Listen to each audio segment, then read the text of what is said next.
One of the most surprising aspects of flying a drone for me is how quiet they are at altitude. This one that you can see is flying a circle pattern around the building that we are surveying, and at 80 feet you just can barely hear it.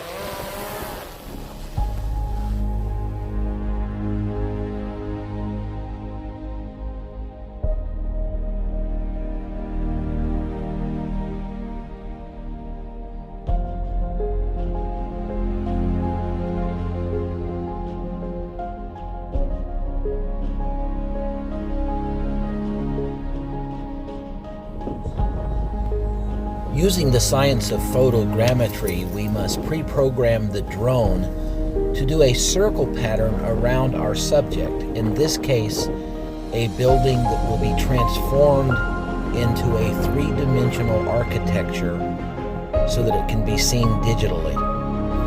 And this is how it's done.